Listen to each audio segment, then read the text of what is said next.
Pois muito bem.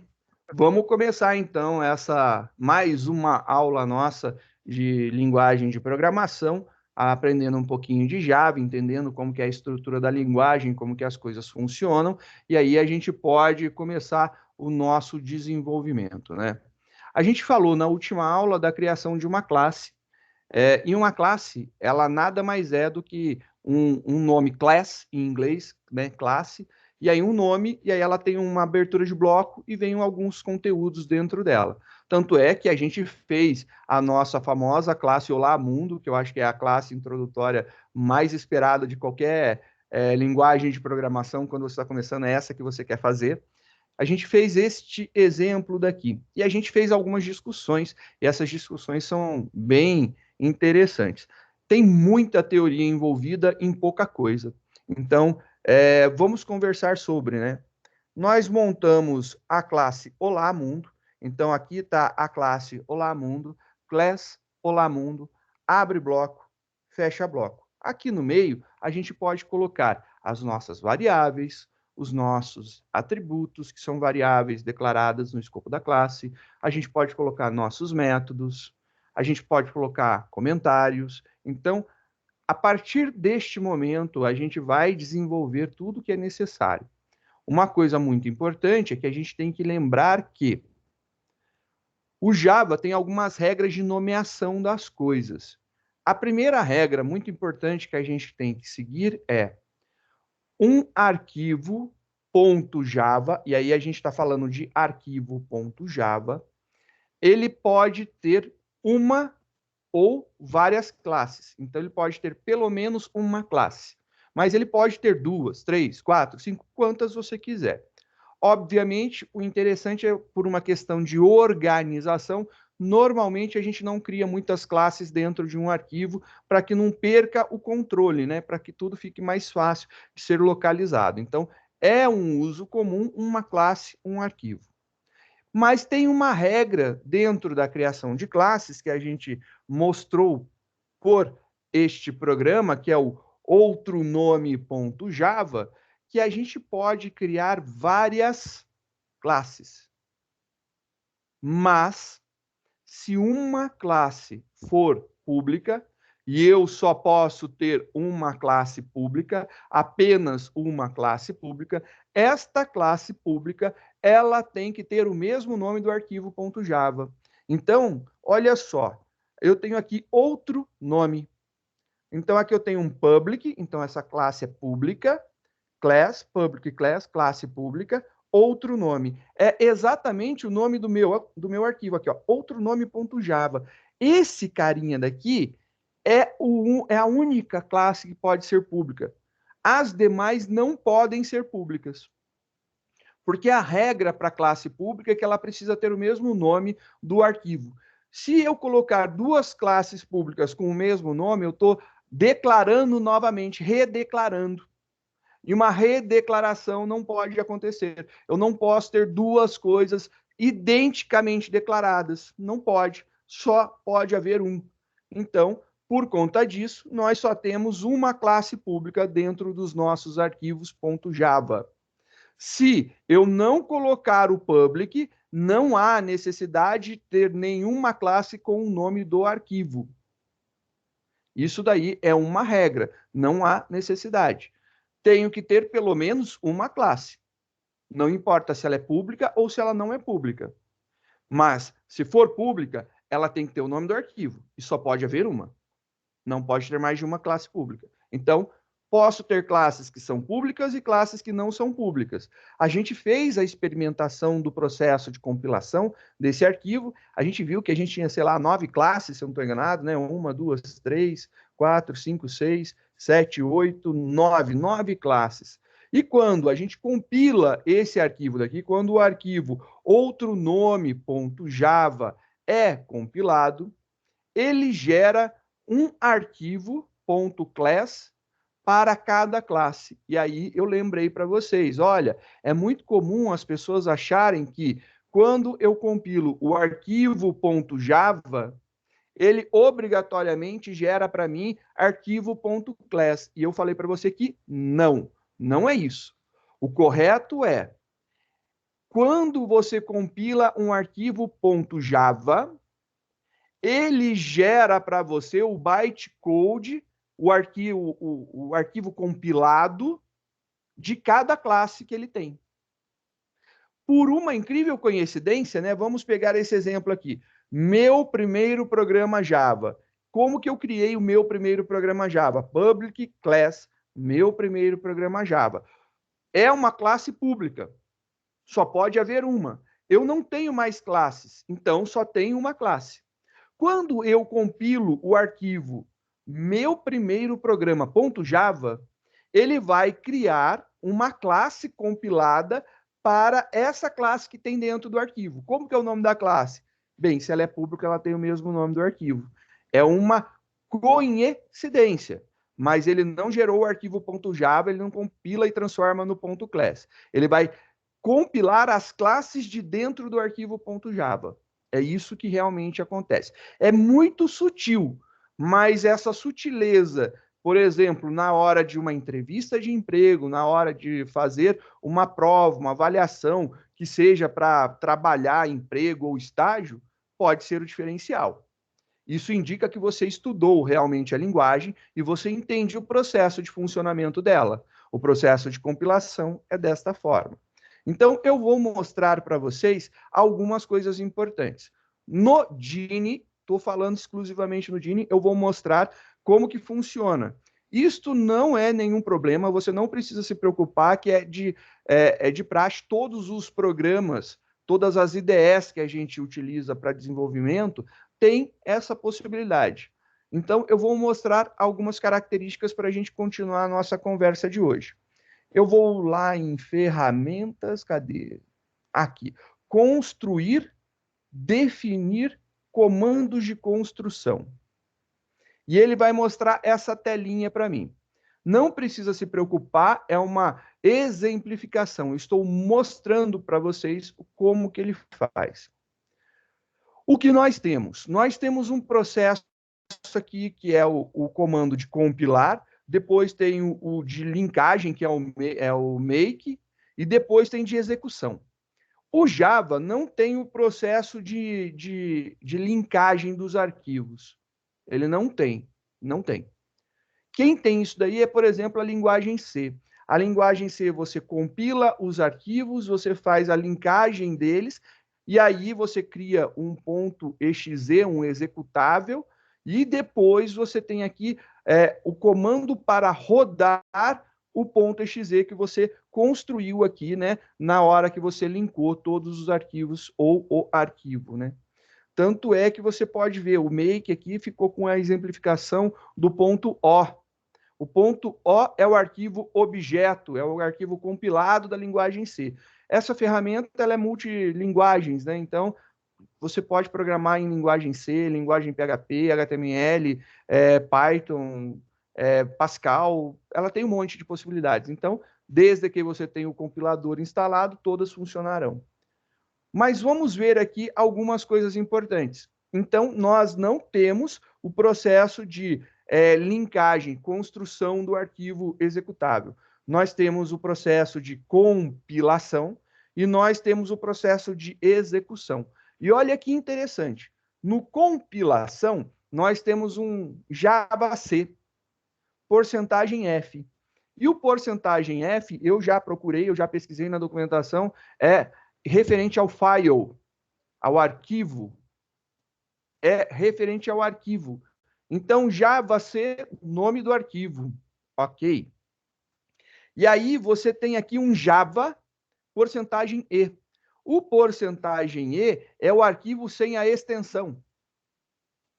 Então, ele pega exatamente o nome do arquivo sem a extensão. Então, essa é a característica do Java. Quando a gente foi fazer a instalação lá na nossa primeira aula, realmente, né? Depois da nossa apresentação e conversa, a gente teve uma primeira aula, e aí a gente começou a instalação do Java. Eu falei para vocês que vocês tinham que testar o Java e o Java C. São as duas coisas que a gente precisa testar.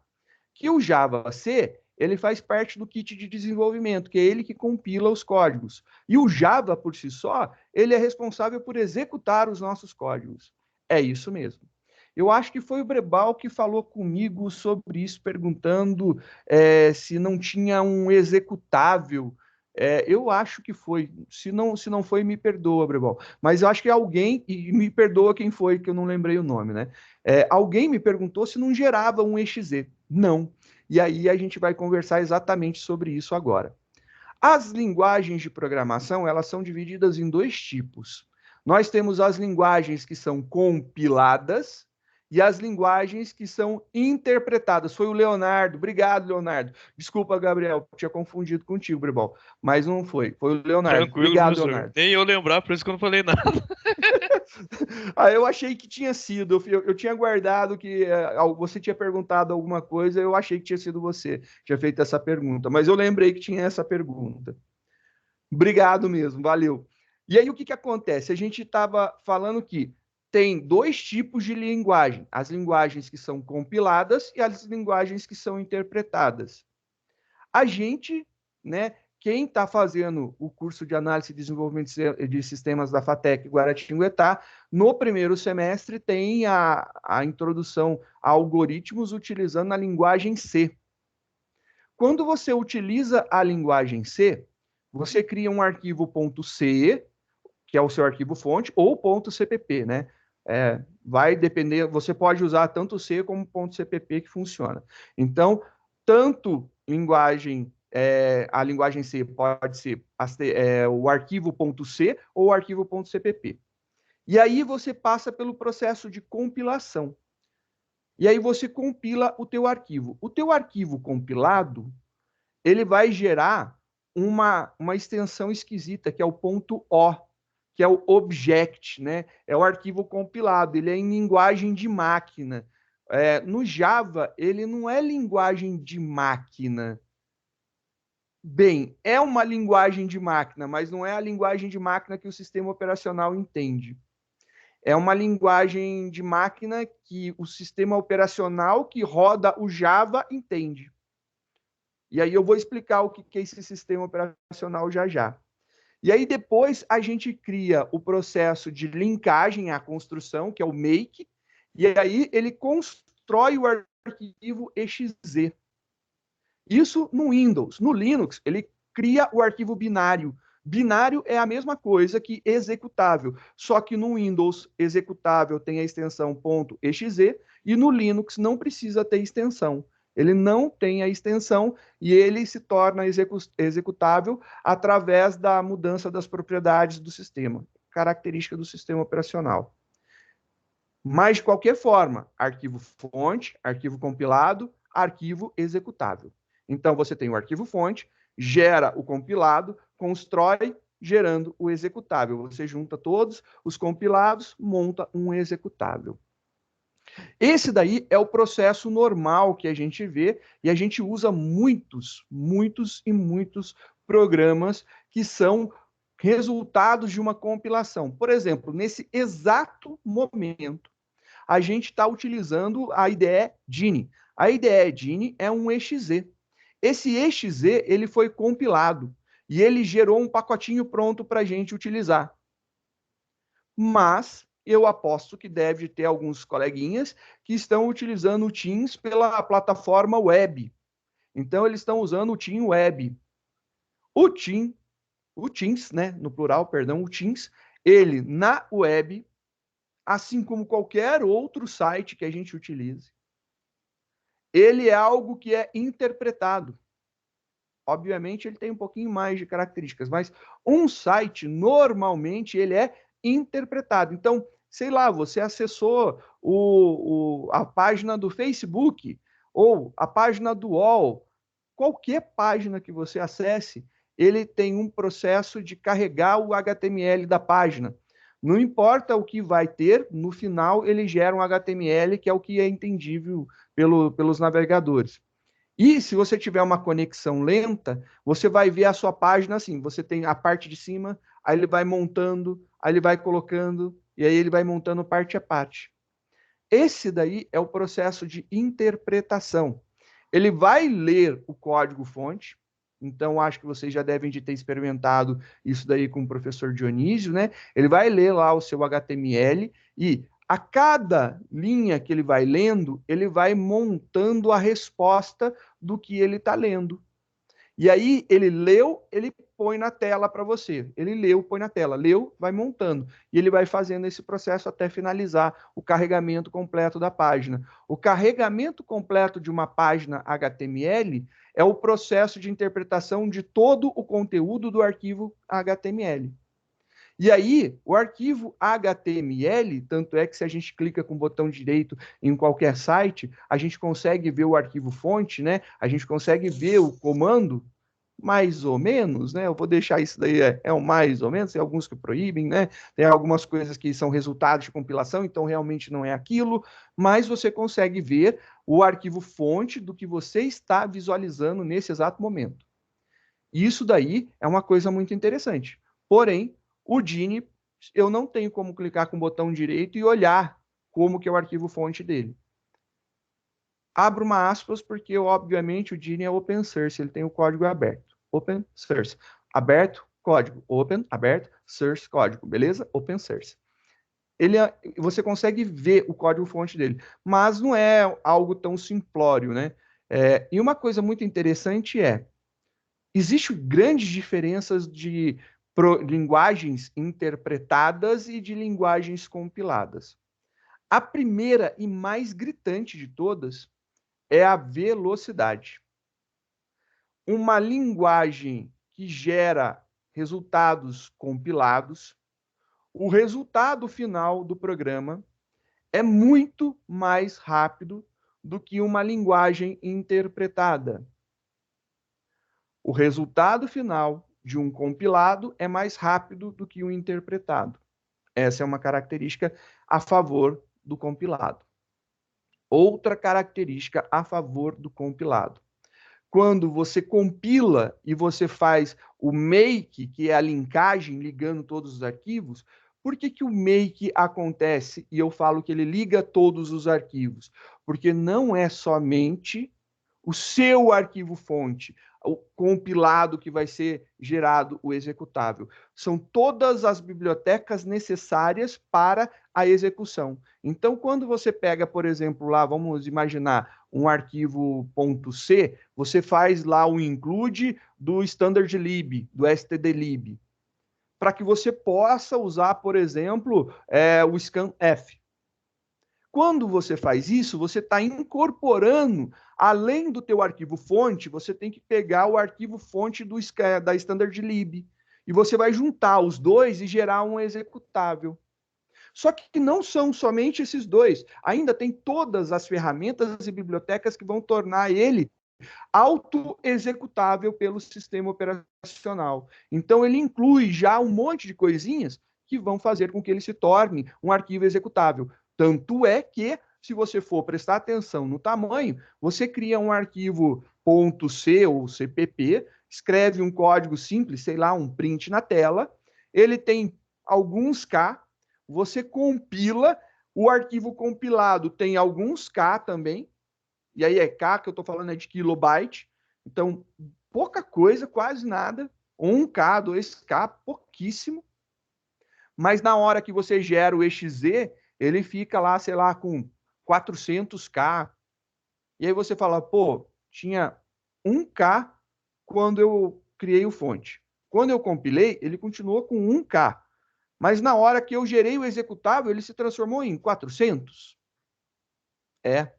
Por quê? Porque o executável, ele tem que ser auto-executável. Eu não preciso, por exemplo, a gente rodou aqui a instalação do Dini, ele foi instalado no nosso sistema operacional, eu não preciso da ferramenta de desenvolvimento que foi utilizado para criar esse cara.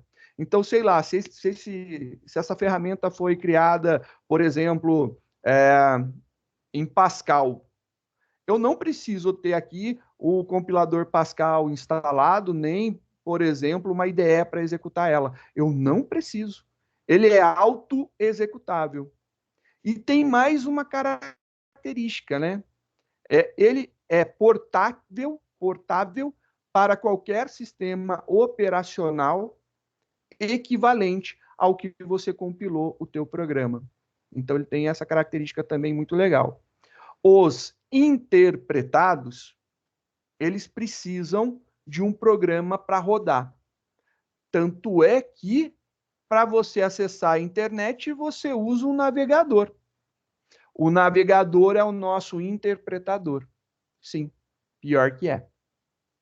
Então, você tem esse problema dos interpretados, né, das linguagens interpretadas. Eu preciso de uma ferramenta instalado na minha máquina que consiga interpretar aquele código-fonte para mim. Para que eu possa acessar a internet, eu preciso, obrigatoriamente, de um navegador web para que ele interprete o resultado que um site manda para mim em formato HTML e me exiba isso daí. Eu preciso de um interpretador. Ele é mais lento, sim, ele é mais lento. Ele precisa de um interpretador, é verdade, ele precisa de um interpretador. Porém, tem algumas vantagens. Se eu quiser fazer uma pequena correção em uma página HTML, eu vou lá, modifico o HTML, salvo, mando recarregar ele no meu interpretador e ele vai sair atualizando tudo, já está corrigido. Agora, se eu vou fazer um exe, eu preciso fazer uma pequena correção no exe, eu tenho que ter a IDE instalada, com o compilador daquela linguagem, eu ter o arquivo fonte, eu modifico fonte, salvo, compilo, linko e distribuo novamente. Então, o processo é um pouco mais complicado.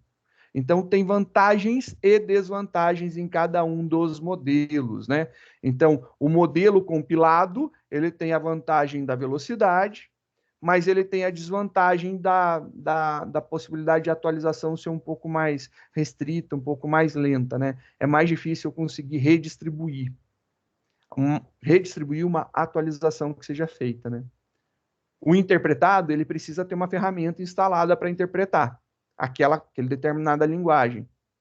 Mas se eu tenho a ferramenta instalada, qualquer modificação que eu faça no arquivo fonte, rapidamente é apresentado. Só que ele é mais lento de executar, porque ele lê, às vezes compila e mostra para mim. Pode ser um processo de compilação.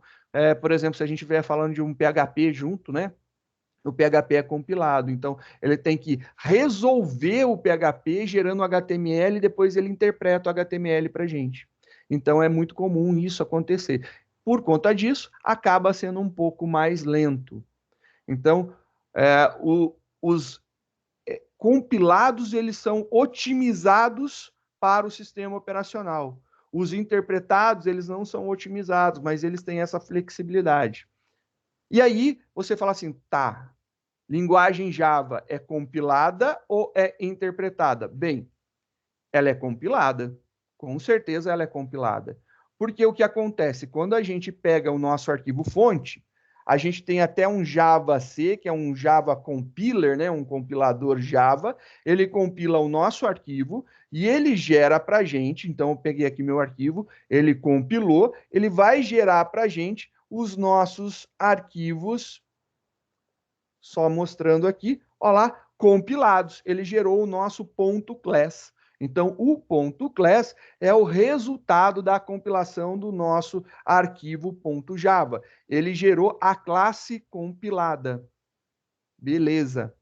Como eu tinha lá um outro exemplo, que aqui é dentro desse arquivo, cadê o arquivo? Que eu tinha falado. Aqui o outro nome, ele tem mais 9 classes. Pois não? Quem me chamou? Mas ele não tem um executável, né? Não, Leonardo, ele não tem o executável. Então, no caso, se eu fizer um programa e mandar para alguém, a pessoa ela vai ter que ser obrigada a baixar um programa só para rodar o Java? Vai ser obrigada. Ô, senhor, um exemplo desse é quando a gente, mais novo, ia baixar, por exemplo, o Minecraft pirata, que era em Java, tinha que baixar o Java pá, certinho para rodar. Ah, então entendi. Interessante. É por conta disso. E aí, é muito comum, eu não tenho aqui porque o meu ambiente Linux não tem, né? Mas normalmente no ambiente Windows aparece aqui perto do reloginho um negocinho laranja falando para atualizar o Java, né? Que aí todo mundo reclama dessa maldita dessa atualização. Nossa, mas por que tem esse negócio aqui? Por quê? Porque os programas Java, eles são interpretados pela Java Virtual Machine, que também pode ser chamada, né? As pessoas podem ter uma equivalência de nome, não é só Java Virtual Machine, é o ambiente de execução do Java, é o ecossistema completo, né? É tudo. Mas a gente tem um negócio chamado JRE, que eu falei na hora que a gente foi pegar lá o Java, né? O JRE é o Java Runtime Environment. Java Runtime é tempo de execução e environment ambiente. É o ambiente em tempo de execução do Java. É o tal do interpretador do Java. Aí você fala assim, opa, buguei. Parou, buguei. Caraca, você falou que o Java era compilado e agora você está falando que ele é interpretado. É isso mesmo. O Java, ele é compilado e interpretado. Então, ele compila o arquivo fonte, gerando as classes compiladas. As classes compiladas têm a extensão .class. Após isso, ele interpreta, então, por isso que eu não tenho exe, Leonardo, ele interpreta o arquivo .java. Eu vou demonstrar aqui para vocês. Eu vou copiar para ficar num local mais fácil para vocês visualizarem. Deixa eu só colocar Entendi. aqui. Ele é interpretado por causa da compilação. Se não tiver compilação, não interpreta. E aí vem um detalhe muito legal. Vamos falar uma coisa muito importante. O Java, ele é multiplataforma. E assim, ele é multiplataforma, ele roda tanto no Windows, como no Linux, como no Mac, como, sei lá, no teu celular, como roda na tua TV, roda no smartphone, na Smart Band, no seu smartwatch. Ele roda em qualquer lugar, roda lá, sei lá, ele roda no Raspberry, roda. Professor, não é à toa que Pois quando não. você está instalando o Java, ele já mostra lá que mais de 3 bilhões de dispositivos usam o Java em alguma coisa. É realmente Exatamente. bem ampla. Principalmente, o professor, é muito amplo, né? que o senhor citou a questão do Linux, tem uma versão open source do Java, né? Que a versão que a gente usa no Linux é uma implantação proprietária. Mas a que a gente usa no Linux muitas vezes é o OpenJDK ou o OpenJRE, que é a versão... E aí existe uma explicação muito fácil e muito tranquila disso daí. A Java Virtual Machine, ela não é um programa. Aí você fala assim, não é um programa? Não. Ela é um conjunto de especificações técnicas. Que, por um acaso, a Oracle, que é a mantenedora da linguagem Java, ela implementa na Java Virtual Machine que eles distribuem para a gente. Quando a gente vai lá no site da Oracle e faz o download do Java RE, né, ele está instalando para você a máquina virtual do Java para interpretar. Quando a gente vai lá no site da Oracle e faz o download do JDK, que é o Kit de Desenvolvimento do Java, o Java Development Kit, esse cara é a JVM mais um monte de ferramenta que me permite compilar códigos. Ele agrega um pouquinho mais de coisas. Então, é um pouco mais de ferramentas juntas. É essa a diferença que vai acontecer. Tanto é que eu disse que quando você pega a JDK e instala a JDK, você não precisa se preocupar em instalar a JRE. Por quê? Porque já vem dentro. O que é a nós, para a gente, né? Falando de uma forma bem simplória, diminuindo a complexidade ao máximo. JRE, que é o ambiente de execução do Java, é o comando Java. Pode fazer essa linkagem aí que vai dar certo. É o comando Java. Quando você quer fazer uma linkagem com a ideia do que é o JDK, o kit de desenvolvimento, a parte de compilação, é o Java C. Então, Java C é o que compila o seu código. Seria a sua JDK. Para executar, você precisa do JRE. O JRE você poderia falar que é a sua Java Virtual Machine, né? A JVM? Poderia. Não, é errado porque o ambiente é mais complexo. A gente teria que estar falando, por exemplo, de algo... virtualização de sistemas. Eu acho que cai bem. Aí quando a gente fala assim, eu vou criar um sistema, eu vou colocar aqui um sistema virtualizado, que nem eu fiz com a máquina Windows rodando dentro do meu Linux. É um sistema operacional rodando dentro de outro. O que acontece? Ele roda naturalmente? Não. Por quê? Porque os sistemas de arquivos são diferentes, a infraestrutura toda é diferente, então não dá para juntar os dois, não dá para os dois rodarem na mesma infraestrutura.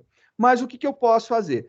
Dentro do meu sistema operacional, eu instalo uma aplicação e essa aplicação ela cria uma camada de abstração, ou seja, eu não enxergo o sistema operacional real que está rodando, mas ele cria uma camada onde ele mostra para mim o que eu preciso ver. Se eu sou um sistema operacional Windows, ele vai mostrar tudo como se fosse o Windows. Se eu sou, sei lá, um sistema operacional Mac, ele vai mostrar tudo para mim como se eu estivesse olhando para o Mac. E aí ele consegue instalar e rodar. E o que a Java Virtual Machine é? É um conjunto de especificações técnicas que é criada para cada sistema operacional. Então, para o seu Windows 10, última versão, foi criada uma Java Virtual Machine para ele, compilado especificamente para ele.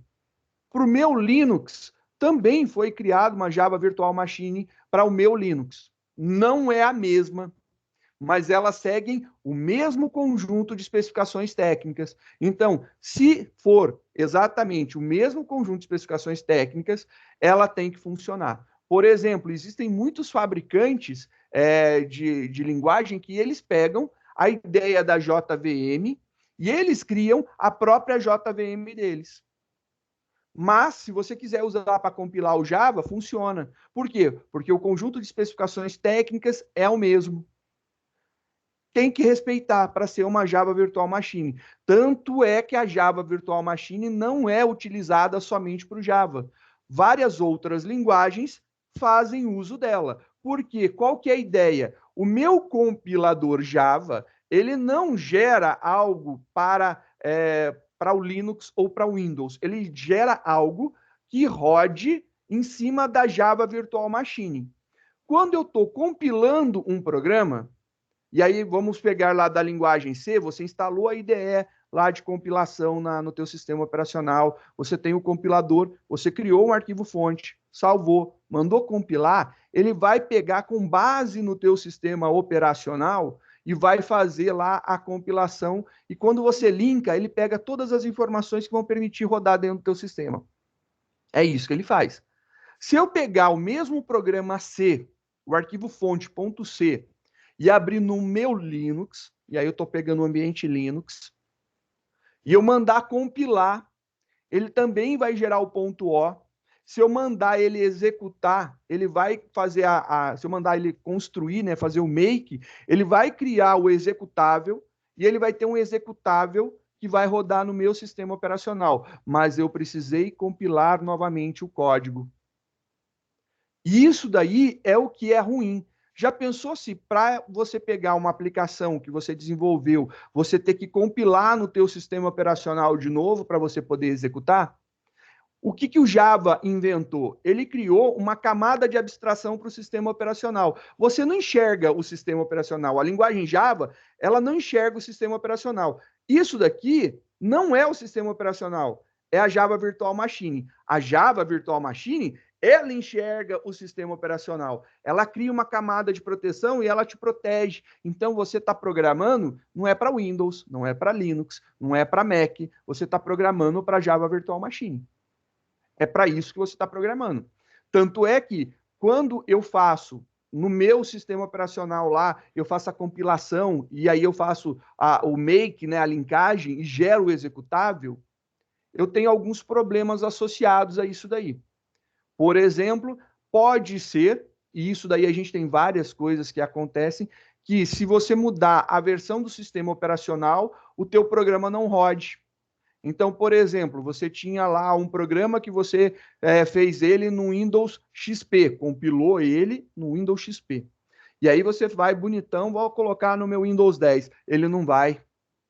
E aí cria essas incompatibilidades entre o mesmo tipo de sistema operacional. E eu não estou falando só porque é o Windows, não. Pelo amor de Deus, poderia estar levando para o mundo Linux também. Você pega lá num Linux mais antigo, compilou, tem um executável que funciona, você pega num kernel mais novo, você vai tentar executar, não funciona. E aí não funciona por quê? Porque a compilação ela é feita para aquela arquitetura específica de sistema. Se você mudou a arquitetura do sistema, você já vai ter que fazer a compilação e linkagem novamente do fonte. E aí a linguagem Java ela é multiplataforma, tanto é que eu pego, faço os meus arquivos fontes, eu passo para você. Se você pegar o ponto .class também vai poder ser executado direto, não tem problema nenhum, funciona. Porque a gente programa para a mesma coisa. Então, o sistema operacional é independente porque a gente programa para Java Virtual Machine. Só que o compilado, quando ele é compilado, ele gera lá o ponto O lá da linguagem C, né? Ele gera o ponto O. Aquilo dali é linguagem de máquina. Ele cria algo em linguagem de máquina. O equivalente, e aí é equivalente porque não é igual, é equivalente para o Java, é chamado de bytecode. Bytecode é o termo utilizado para a linguagem de máquina da Java Virtual Machine. A linguagem de máquina, a linguagem de baixo nível que você vai ter lá para a Java Virtual Machine se chama bytecode.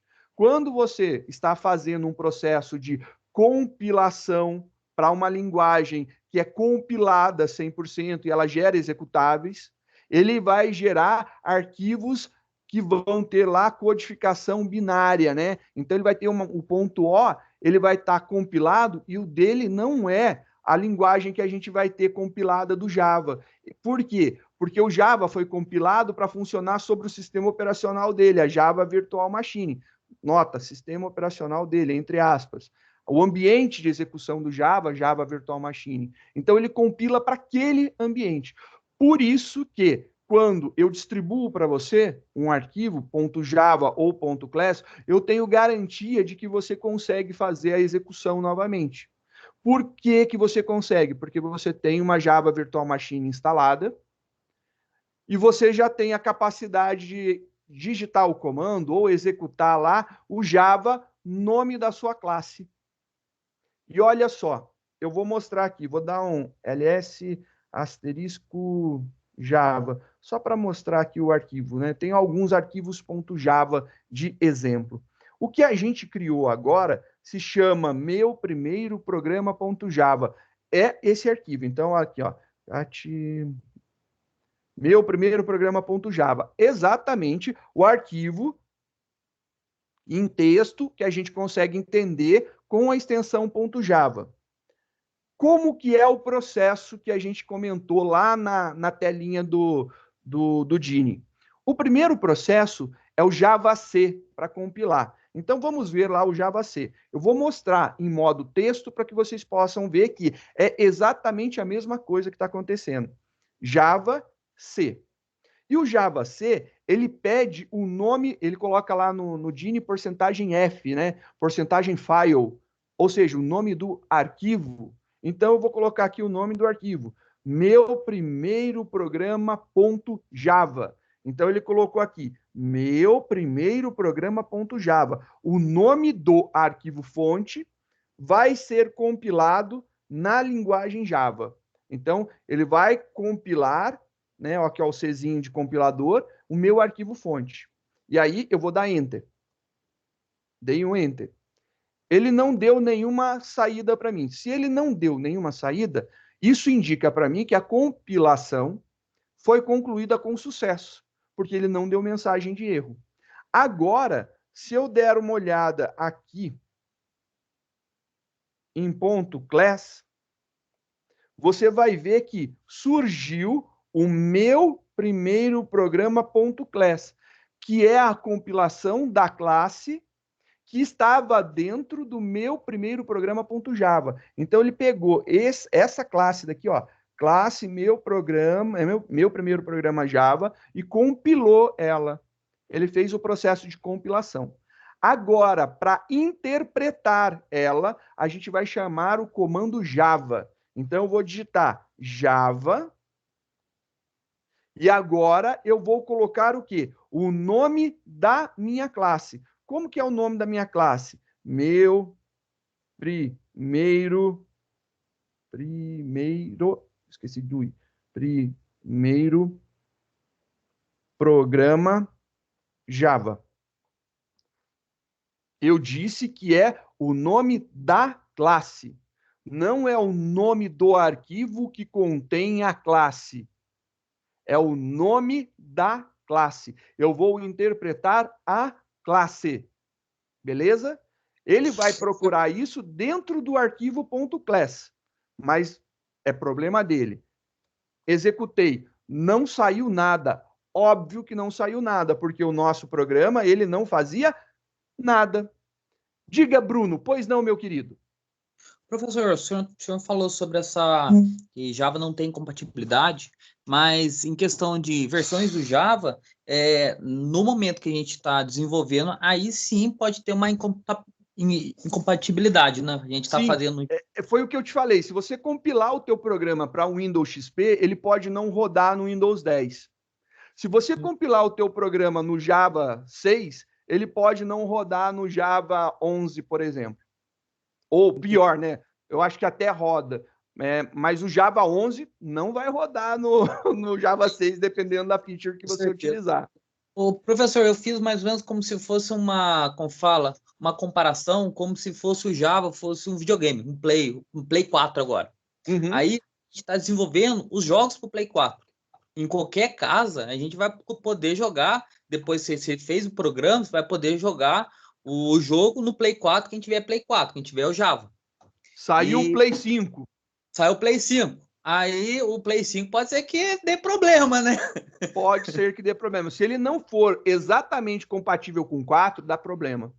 Que é o que pode acontecer. Ou se não, os caras mudaram tudo para ter otimização. Jogo de Play 4 não roda no Play 5. Isso, só para você comprar mais jogo. Exatamente. Ô, senhor, uma outra dúvida que o senhor falou a respeito do sistema. Então, o Java Runtime, ele tem uma versão para cada um. Tem a versão para o Windows, Linux. Eu lembro até quando era criança, tinha aqueles aparelhos de Blu-ray da Philips, e o sistema era Java. Eles faziam mal propaganda, Java, que não sei o que, Java. As TVs normalmente é Java, Smart TV normalmente é Java. Ô, senhor, só uma dúvida. O gráfico é Java ou não? O gráfico é uma outra linguagem? Porque Java não dá para fazer... É Java também? É possível fazer aqueles gráficos em Java, bem feitinho? Tudo. Legal. Daí, senhor, deixa eu confirmar com o senhor. Aí a runtime, cada sistema operacional, vamos dizer assim, tem a sua. Tem. Porém, quando eu escrevi o código em Java no meu PC tadinho, Windows, é possível rodar na runtime com as mesmas especificações no Linux. É isso? Perfeito. Roda. Só daí eu tenho que abrir lá e só puxar. Mas a linguagem é a mesma para todos. O que a gente precisa é ter a mesma versão de Java. Para garantir, seria isso. Então beleza, por exemplo, aqui, ó, Java menos version. A minha versão é a versão 11. Se você tiver com a versão 11 e eu fizer aqui um .class e você copiar o .class para sua máquina, você pode fazer Java e o nome da classe. Não é o nome do arquivo, é o nome da classe. Ele roda. Tanto é que eu gostaria de fazer essa experiência com vocês. O senhor não consegue... Eu vou ter impresso, senhor. Tem um Blu-ray antigo aqui, a gente faz alguma coisinha, sei lá, não sei. Que interessante. Eu vou fazer um teste agora com vocês. Eu vou só, na ideia, fazer uma impressão. Eu vou fazer aqui... Não estou explicando impressão ainda. Eu vou colocar o comando. Então, é um system.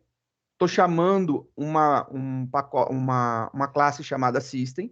Ela tem uma parte que é a parte de saída, out, e aí sim eu vou mandar imprimir. Na saída eu vou mandar imprimir.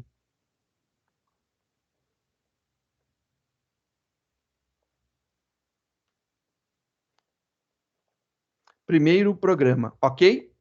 Salvei. Cadê? Eu vou salvar aqui, ó. Só salvei. E aí eu vou voltar lá para a telinha preta, beleza? Só para vocês verem que não importa, eu posso estar lá na telinha preta, tá tudo certo. Eu vou executar, eu vou rodar a minha classe. E aí você vai ver o quê? Nada. Por que que você não viu nada? Porque eu não compilei, não atualizei o meu .class. Manjou? Eu não atualizei ele, eu não compilei, Sim. logo não tem aquela atualização. Mas e se eu vier aqui e fizer assim, Java C, meu primeiro programa Java. Ele rodou, compilou. Só para vocês verem, agora vou executar Java e o nome da classe. Não é o nome do arquivo, .class. É o nome da classe.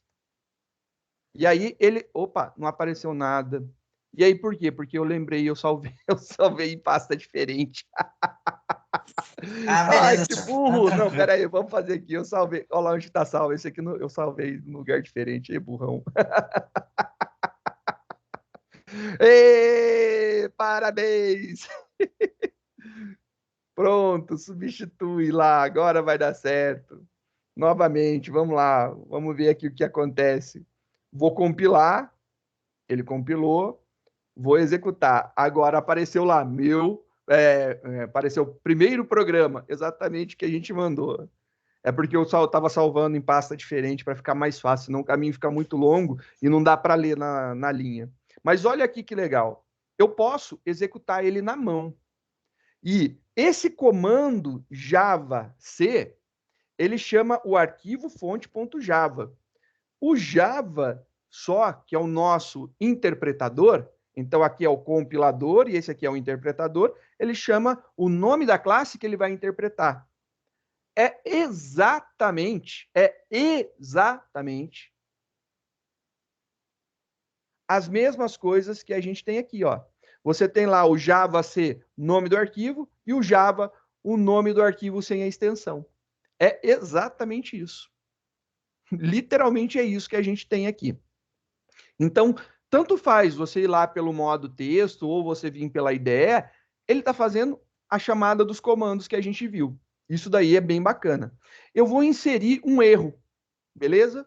Eu vou fazer com que tenha um erro. Eu vou tirar esse S maiúsculo e vou colocar S minúsculo. O S minúsculo ele não entende. Eu vou salvar, tá salvo, vou compilar.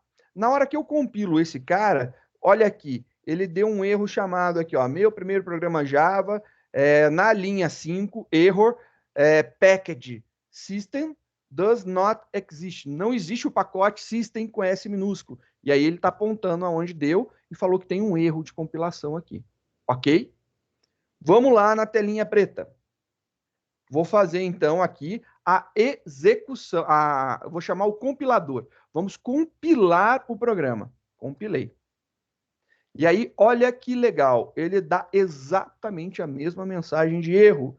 Olha lá, meu primeiro programa Java 5, na linha 5, tem um erro que é package system does not exist. O pacote system não existe. E aí ele fala aqui, olha, o erro está aqui, ó. E aí quantos erros a gente tem? 1. É exatamente a mesma coisa. Então, não fiquem preocupados. É exatamente a mesma coisa. A IDE, né, esse ambiente que a gente escreve, o código, ele é um frufru para facilitar a nossa vida. Frufru, parafraseando o nosso querido professor Rodrigo Dionísio, né? É um frufru, é um enfeite, é uma facilidade, porque você não precisa saber os comandos na mão, é só clicar no botão lá que ele faz. Mas o comando que acontece é exatamente o mesmo. A saída que ele dá lá embaixo é exatamente a mesma. Então, todo o procedimento que a gente tem que entender, tanto faz em um ambiente ou outro. Eu só estou mostrando os comandos para vocês entenderem que tanto faz. Vou fazer uma coisa aqui bem legal. Eu vou colocar para vocês lá na nossa pasta esses arquivos compilados. E aí eu vou pedir uma coisa, né? Para quem tiver com o Dini, dá para fazer essa réplica. Então eu vou fazer simplesmente a cópia. Deixa eu voltar com esse cara aqui. Vou copiar esses dois. Vou colocar aqui dentro da nossa pasta, arquivos fontes. Vou criar uma pastinha específica para esse teste, que vou chamar de teste. Pronto. É um teste que a gente vai fazer. Coloquei lá. Eu vou apagar. Estou apagando aqui por enquanto. Depois eu coloco de novo. O arquivo fonte. Eu estou deixando para você somente o arquivo .class. Então, está somente a classe. Beleza? O que você vai fazer? Você pode fazer este teste. Tem que aparecer primeiro o programa para você. Eu fiz isso aqui no Linux, ambiente diferente. Então, o que você pode fazer para testar? Você pode pegar esse arquivo daqui, fazer o download dele e colocar numa pastinha fácil que você consiga acessar. No Windows, deixa eu somente me situar qual que é a pastinha que você deveria colocar as coisas para ficar mais fácil para você. Você deve de colocar dentro da pasta do usuário. É user e o nome do seu usuário, né? Que aí você vai salvar ela lá dentro. Então, seria algo similar à minha pasta pessoal, onde eu tenho um monte de coisa, você colocaria dentro da sua pasta pessoal. Você vai abrir o prompt de comandos do Windows, que é aquele lá, prompt ou CMD. E aí, quando você tiver no prompt ou CMD, você vai ver, você pode listar o conteúdo, você pode dar um comando dir. Dir, ele lista o conteúdo da pasta, do diretório atual. Você deve de achar o nome do teu arquivo, .class, por exemplo. Aqui eu estou selecionando um, cadê o que a gente quer, o .class. Ele vai mostrar esse nome de arquivo grandão aqui, ó. Ele deve mostrar isso daqui para você. Se mostrou, você pode fazer a simulação. Não é obrigatório, beleza? É somente para caso você queira. Você vai digitar o comando Java, espaço, meu primeiro programa Java. E aí você vai dar Enter. E na hora que você der Enter, ele deve de aparecer para você como resposta isso daqui. Se tiver aparecendo exatamente isso daqui, eu garanto para você, você está provando por A mais B que o Java é uma linguagem multiplataforma? Você está provando, mas você está provando mais do que tudo, que o código que a gente escreve é para a mesma especificação de Java Virtual Machine. Se não rodar por algum motivo, pode ser problema da versão da Java Virtual Machine. Então, para ver a versão que você está executando, você vai digitar Java, espaço, menos version, versão em inglês, menos version. Dando Enter, você deve de ver aí. Se tiver lá alguma coisa falando que é a versão 11 do Java, então 11 alguma coisa, provavelmente deve de funcionar. E é um provavelmente. Não estou utilizando nada específico, tudo simplesão, deve de dar o mesmo resultado. Ele deve de rodar isso daqui, porque ele só precisa interpretar. Você não precisa do arquivo .java, você só precisa do .class e saber o nome da classe, né? E aí ele funciona para você numa boa, tranquilão. Aí é Java e o nome da classe, ou seja, é o nome do arquivo compilado sem o .class, né? E ele vai executar. E a execução dele, na verdade, a gente pode falar de uma forma mais correta, ele vai interpretar a classe que você tem. É isso que ele vai fazer. Então fica bem bacana essa ideia para você ver isso realmente funcionando. Então, muito bacana um teste desse, você prova que o Java ele é multiplataforma. A gente falou até agora, parece que a gente não fez nada, mas a gente entendeu que o Java ele é multiplataforma, que na verdade ele utiliza uma camada de abstração que a gente chama de Java Virtual Machine. Java Virtual Machine é um programa que, na verdade, é um conjunto de especificações técnicas que são feitas para cada sistema operacional. E aí, a gente teve aí o Gustavo falando, olha, mas você tem, por exemplo, o Java, o Open, né? Você tem o Java, o JDK lá da Oracle, mas você tem também o OpenJDK. Tem. E aí, por que você pode ter? Porque é um conjunto de especificações. Se eu quiser, sei lá, criar o Java do Cristóvão, vou lá, eu pego o conjunto de especificações e eu programo uma Java Virtual Machine para mim e eu criei a minha Java Virtual Machine. E qualquer linguagem de programação que compile o seu código e gere o bytecode, que é o código de máquina da Java Virtual Machine, pode ser executado na minha Java Virtual Machine sem problema nenhum. Olha que bacana. Então, conjunto de especificações é exatamente isso que torna a linguagem Java portátil, né? Portável para qualquer sistema operacional. Portátil é de poder carregar, né? O portável, ela pode ser levada de um sistema para o outro tranquilamente, né? Então, você pode fazer ela rodar em qualquer um, desde que você esteja seguindo aquele conjunto de especificações nesse exato momento. Funcionará bonitinho. Essa é a grande manha e a grande ideia do Java. E é por isso que o Java se tornou algo tão emblemático na programação. Por quê? A gente tinha até as linguagens, né? Antes da web, a gente tinha linguagens compiladas que ficavam presas ao sistema operacional.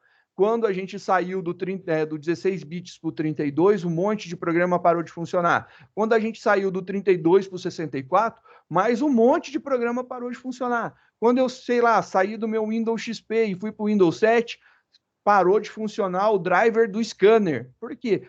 Porque ele precisava das instruções para o sistema operacional. Tem que pegar o código-fonte desse cara e compilar para o sistema operacional novo, gerando uma nova versão. E eu tenho que redistribuir versão. Trabalhão, né? Mas é esse o processo, e é assim que funciona. Ângelo, você levantou a mão, meu querido, pois não?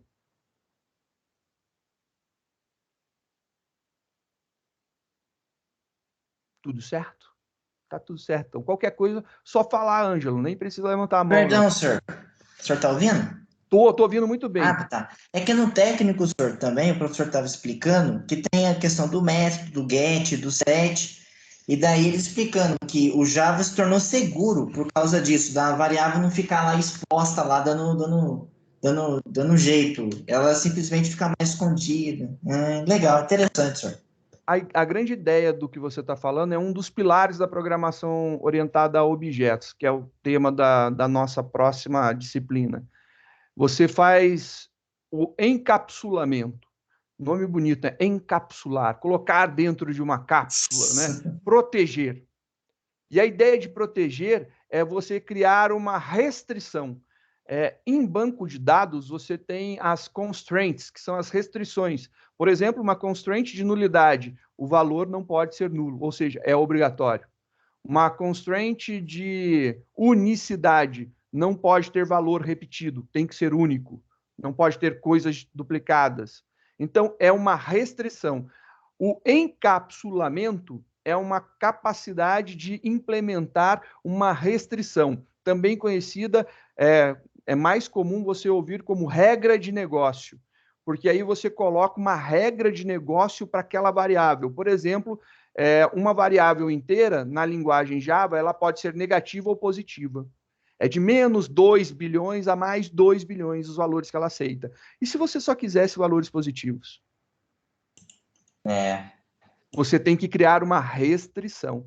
E aí você restringe o acesso à variável, e aí é uma questão de acesso, que a gente, por enquanto, conhece o público, e o acesso default, padrão, né? São os dois acessos que, por enquanto, conhecemos. São 4 ao total, só para informá-los.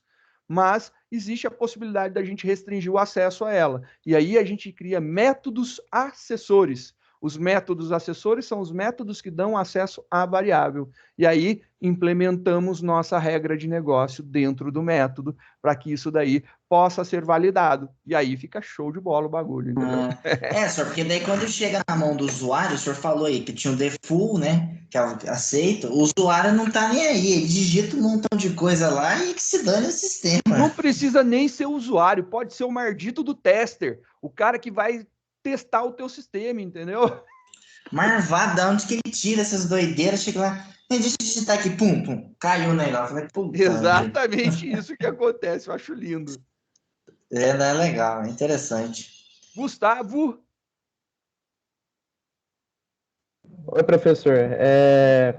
Primeiramente, professor, o senhor poderia, se nos portar, refazer aquela parte do que o senhor estava testando ali, da questão de ser multiplataforma e tal, que eu acabei me perdendo ali durante e acabou dando uns erros aqui no meu terminal. E além disso, também queria perguntar como se faz, se a maneira de fazer essas coisas que a gente acabou de fazer são as mesmas no Windows e no Linux.